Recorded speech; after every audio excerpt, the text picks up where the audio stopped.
నలింగాయపల్లి single window అధ్యక్ష పదవి ఇచ్చిన పుత్త నరసింహారెడ్డి గారికి, ఎమ్మెల్యే కృష్ణ చైతన్య గారికి నా ఉదయపూర్వక ధన్యవాదాలు, కృతజ్ఞతలు. నేను నలింగాయపల్లి సింగిల్ విండో అధ్యక్షునిగా ప్రమాణ స్వీకారం చేసిన సందర్భంగా తెలియజేయమంటే, నలింగాయపల్లి సొసైటీ అభివృద్ధికి రైతులకు అందుబాటులో ఉండి ఎల్లవేళలా నలింగాయపల్లి సొసైటీ అభివృద్ధి కృషి చేస్తానని ప్రమాణం చేస్తున్నాను.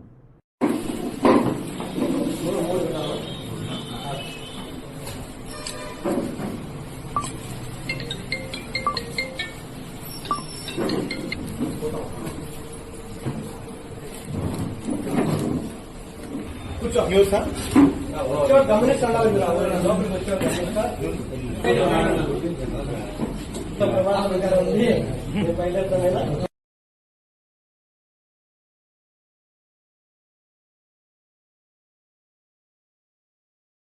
ఇప్పుడు వేడి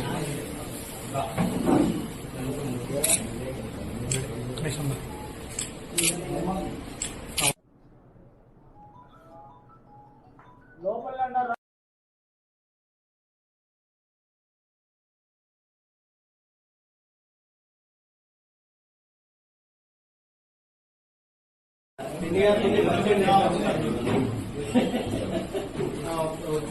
ఏంటంటే మాట్లాడుకున్నాను.